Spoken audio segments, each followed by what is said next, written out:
Hello everyone, and welcome back.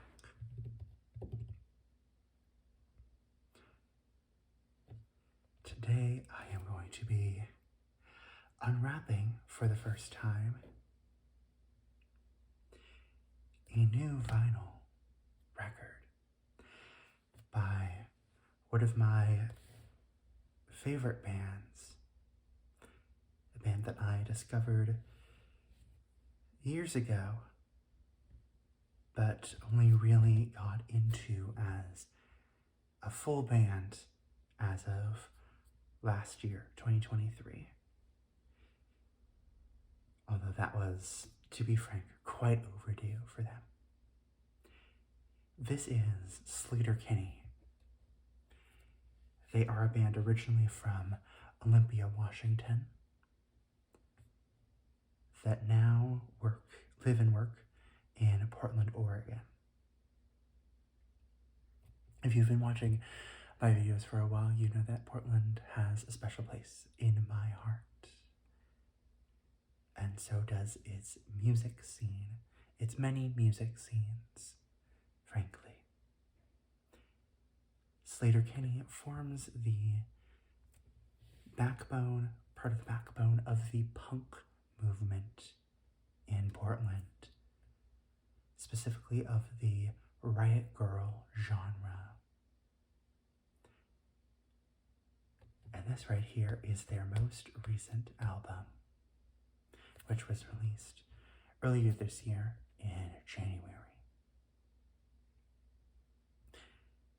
I was lucky enough to find it at a local record store that sells new records as well as used. And I have it here for unwrapping. Before we get to it though, let's give a little context on the band. In previous videos, at least one of the previous videos that I've done showing off my vinyl collection, I believe I've shown Dig Me Out. I might have shown Path of Wellness. But to recap from my Dig Me Out video, Sleater-Kinney is primarily a trio, and that's how they've historically and most popularly been known, though they are currently operating as a duo. We have lead guitarist and secondary vocalist Corin Tucker. We have secondary vocalist and primary guitarist Carrie Brownstein, and their drummer from 1997 to 2017, Janet Weiss. Dig Me Out is the first album, as it was in 1997, that Janet Weiss appeared in. Previously, Corin and Carrie performed together with one of a number of different drummers that they had. They originally met in college in West Central Washington, around the Olympia area. And they formed their band after practicing there, as well as during recording sessions when they were in essentially studying abroad in Australia. They borrowed their name from a road in Tumwater, I believe, Washington, near Olympia, where they started practicing. And they've been using the moniker ever since. Dig Me Out was their third album in 1997, and it was their breakout album, their first album to gain major success, not just critically like their other two albums, but also commercially. After their self-titled debut and Call the Doctor, we have Dig Me Out. And then we have their first era of being a consistent three-piece band with The Hot Rock in 1999, All Hands on the Bad One in 2000, One Beat in 2002, and The Woods in 2005. Following The Woods, they took a hiatus for 10 years. And in that 10 years, Carrie became known more broadly as the female lead opposite Fred Armisen in the IFC series Portlandia, about the city of Portland, in a parody sense. Then in 2015, they came back together, recorded No Cities to Love, their comeback album, as well as The Center Won't Hold, which was their last album with Janet Weiss, who left on semi-amicable, semi-fraught terms, with the main difference being where the band members wanted the band to go.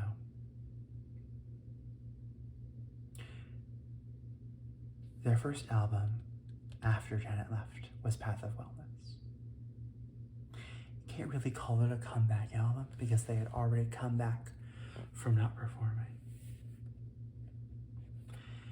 But in 2021, Sleater-Kinney proved that they could still work again and work well again as a two-piece.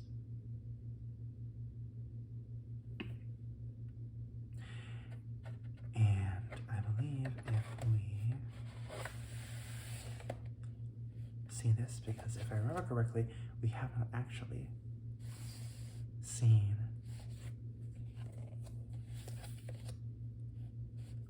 this album on this channel before. We have a lyric sheet type of album cover with Carrie and Corin.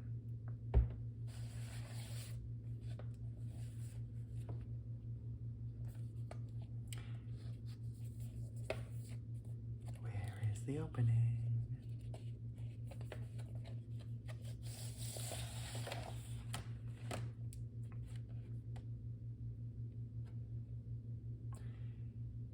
And we see here, this is a relatively new album. Obviously, literally, it was created in 2021, but I've had the pleasure of being the only person to own this album, this specific physical album, so I've been careful to keep a good eye on it. This is also one of my first albums to not be the standard black vinyl album. This is a white vinyl. So it has been wonderful to have as a commemorative piece, as well as a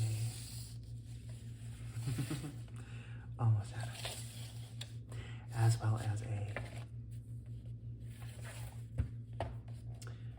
actual usable vinyl record.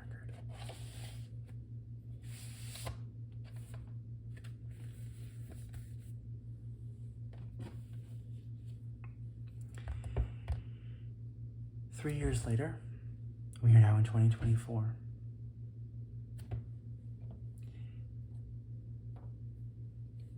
Corin and Carrie have proven that they not only are they able to survive without Janet at the core of their rhythm and drumming, but they're able to continue multiple times over.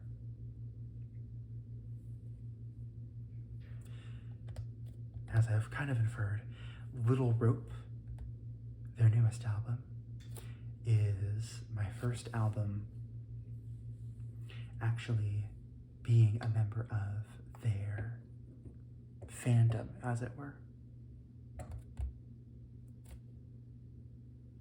definitely has a different direction from particularly the earliest music, which was mostly focused on guitar, voice, and drums. Now there's a more significant portion that is devoted to synthesized, or orchestral backing, as well as influence from noise rock and noise pop. Without further ado, let's get into it.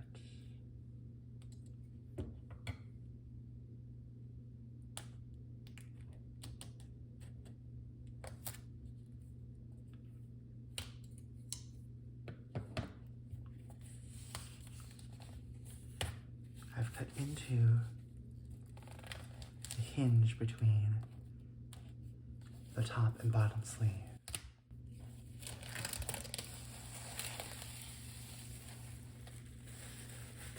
That way I can be as careful as I can to avoid damaging the cover or the vinyl.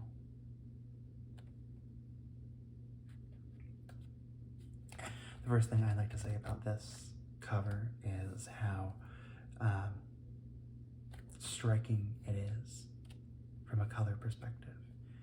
You have the deep contrast of the reds and yellows from the foreground, as well as the greens from the background, the room that is being alcoved here, as well as the green tint of this sofa chair that Corin is sitting on. You also have a bit of realistic, but also semi-fantastical element with Corin being seated and Carrie almost levitating from the door frame.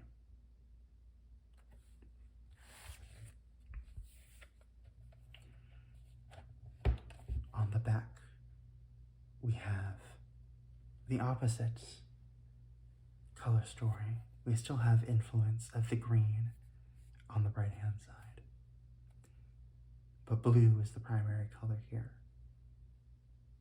Blue with green as the middle between the blue and the yellow from the sunlight from the upper floors and from the rooms behind them.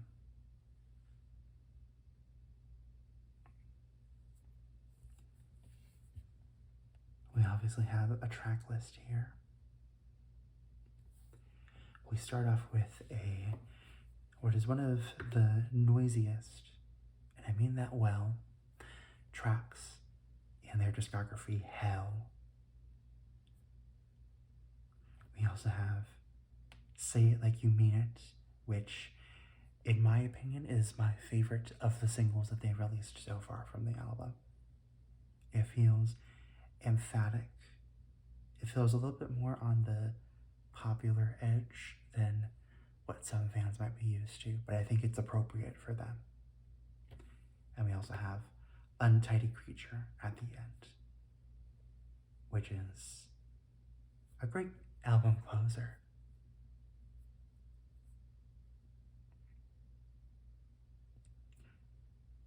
Personally, having listened to this album a number of times, I think it's relatively well put together. Even though it's newer on my ears, certainly, and I do know that for me, new albums tend to take longer to get used to, because I'm used to the sound of the previous albums. This one is not taking as long to get used to, because it's just quite similar to their previous work.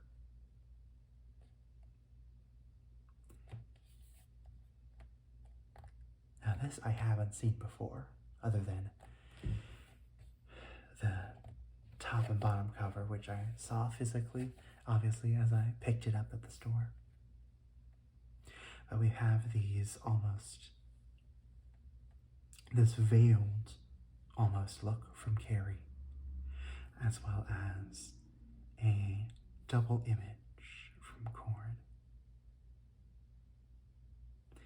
If I remember reading my history correctly, the inspiration from a lot of the lyrical content from this album came from several deaths in Carrie's family. And so her veiled look reminds me of the fact that for a large portion of the recording, she was in mourning.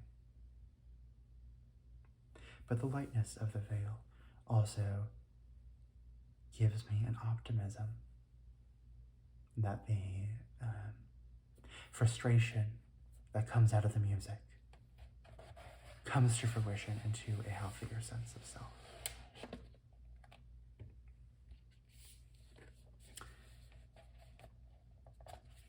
On the front of the actual album cover, we have the same whole room as the back cover. Though this is from a different perspective, it's a lot shallower of an angle compared to the, actually, now that I think about it, because this is a double image, we obviously have one stairwell here and two here.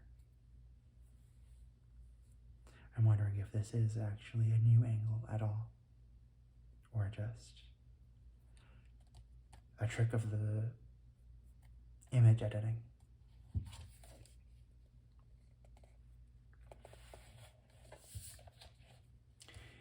Here on the back of the album sleeve, we have the full lyrical list.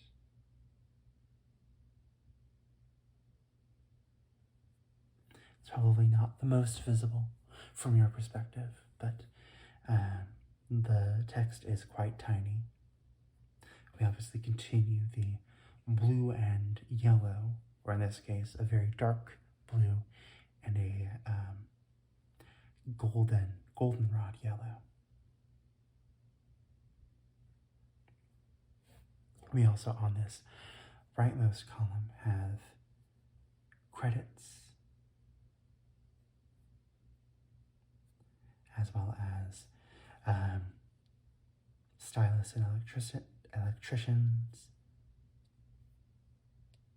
photographers, makeup artists, credits, and thank yous.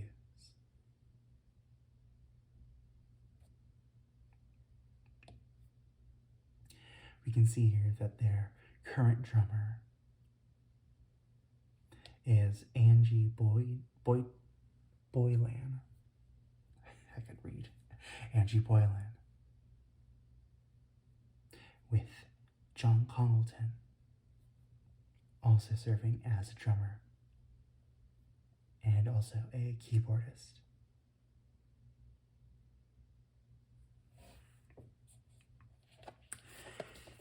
Finally, the big reveal, the actual album.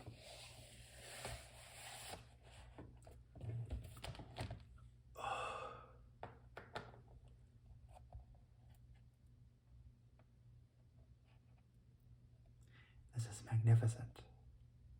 This is a translucent teal green, teal blue.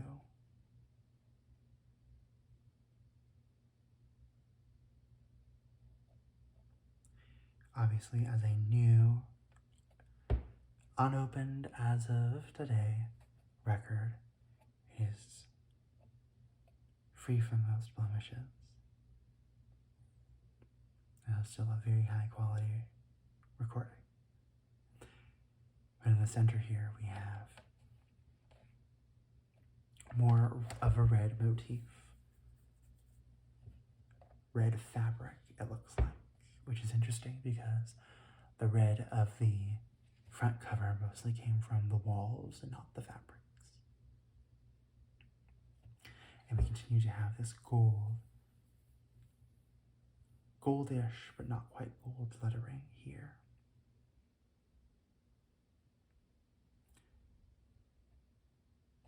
For the 33 1/3 RPM, long playing stereophonic vinyl from Loma Vista, a recording company in Beverly Hills and New York City.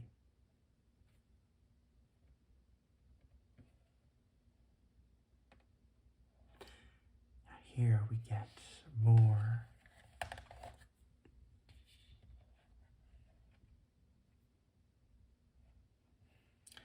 of a greener, it's almost blue fabric color in the center, in the same pattern, and with the same text. Well, of course, side A and side B are different.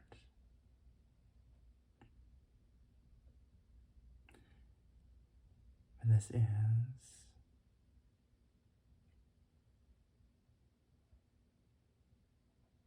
an incredible physical specimen, a physical record.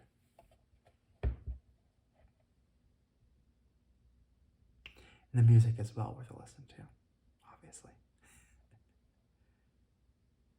You can see each of the tracks distinctly. We have 5 on side B. Don't Feel Right, 6 Mistakes, Crusader, Dress Yourself, An Untidy Creature.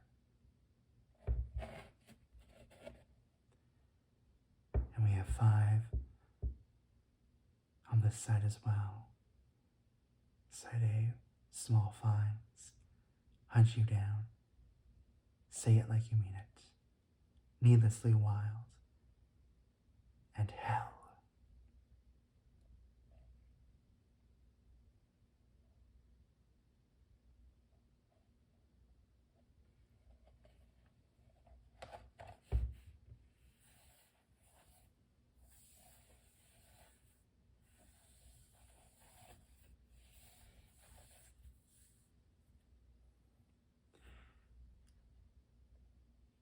This is an incredible find.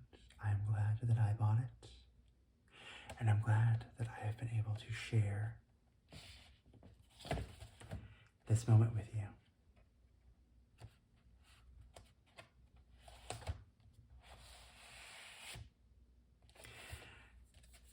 If you are interested in rock music in general, more specifically punk or Northwest music, I highly encourage you to give this record a listen. Obviously, you can do it in whatever style you want to. Physically, as a CD or as vinyl. Or streaming. Online on YouTube, on Spotify, or wherever you get your music.